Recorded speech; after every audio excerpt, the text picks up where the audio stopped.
All right, kids. Hey, how y'all doing? Let's do a lecture today on Europe. And there's three sections to chapter 12, and I'll break these up into three different lectures just to make your life easier. We'll go from there. But section 1, Europe. And we call it a land of peninsulas because when you look at it and you figure out what a peninsula is, there's a ton of them. All right. You've got the northern peninsula, and that's the Scandinavian peninsula. It's made up of Norway and Sweden, surrounded by the Norwegian Sea, the North Sea, and the Baltic Sea. Now, when you think of Norway, if you've seen the movie Vikings, think of these fjords that you see. Kattegat. Kattegat was the name of the main city. It was located on a fjord, and that's a steep U-shaped valley that connect the sea and that filled with seawater after the glaciers melted. Now, these fjords are great natural harbors for fishing and boats. And Spider-Man says hi. Now, the Jutland Peninsula, and that's across from the Scandinavian Peninsula, and that makes up most of Denmark and a small portion of Germany. And one of these lectures will show you a map, and we'll look at all the peninsulas. If not, make sure you look at your maps and you see. Now, the southern peninsulas are the Iberian Peninsula. That's made up of Spain and Portugal. The Italian Peninsula is made up of Italy. It looks like a boot. And then the Balkan Peninsula that's bordered around the Adriatic, the Mediterranean, and the Aegean Seas. You will need to know where all of the peninsulas are and be able to label them on a map. Now, the islands that make up Europe, you have Great Britain and the island of Ireland, Iceland, and Greenland. Now, Iceland and Greenland were settled by the Scandinavians, the Vikings. They went that way. And many different people have settled the islands of Corsica, Sardinia, Sicily, and Crete. These are off the Italian coast. And all of Europe's islands depend on trade. They can't produce enough of their own stuff to sustain their people. So they got to trade for food. They got to trade for energy. They got to trade for a lot of stuff. Trade is very important to the islands. Now, the mountain chains, these are very important, as we know. When you think of Europe, you're going to think of the Alps. And this is the most famous mountain chain in all of Europe. France, Germany, Switzerland, Austria, and Italy are all countries that the Alps are in. Now, the Alps cut off Italy from the rest of Europe. 33 feet of snow in the winter is not uncommon at 5,000 feet. It's a lot of snow, the Alps. Now, the Pyrenees, these are the mountains that cut off Spain and Portugal from the rest of Europe. You have the Apennines, which divide the Italian peninsula into east and west.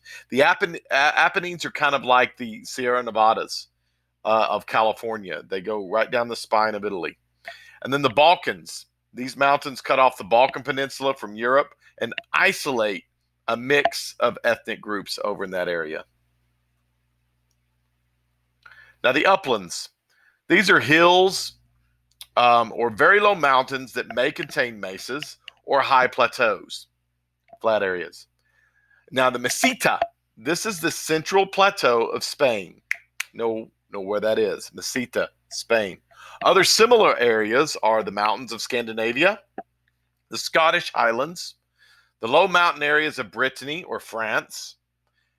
Now, the Massif Central is the 1/6 of the French lands that are located are in these French highlands. We call that the Massif Central in France. Rivers. There's quite a few rivers. There's the Seine in France, but these rivers help transport goods and bring people together, including the movement of ideas.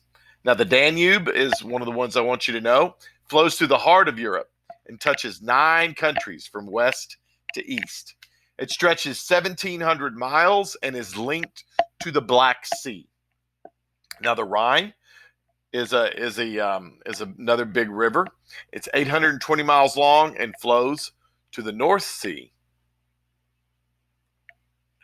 Now, the European plains, they contain parts of all the following countries: France, Belgium, the Netherlands, Denmark, Germany, Poland. Huge breadbasket, huge. They're flat and can produce a lot of food, like I said. Now, because they're flat, not a lot of mountains, armies and invaders have been able to easily invade by going over these plains whenever they're invading other countries. Now, 33% of Europe's land is suitable for farming. And one thing I want you to remember about Europe is peat. Peat is a big source of fuel. It's partially decayed plant matter found in bogs, peat bog. It's all over the place in Europe. Now, resources. Two of the big resources that helped Europe in the Industrial Revolution, Germany, England, were coal and iron, massive amounts of these. Now, I want you to look on page 276 of the book page. I'm going to link with these during this section. And with these resources have come massive problems. Look at the Black Forest is dying in Germany. Look at some of the acid rain. Talks about it on page 276 with pollution. Now, other natural resources are oil and natural gas. Now, Norway, the Netherlands, and the United Kingdom all pump oil from the North Sea. And it's become a major economic boom for these people. It's also a major oil resource for the world. Now, that's section 1. We're going to stop there, and I'll make another one here in just a minute over section 2.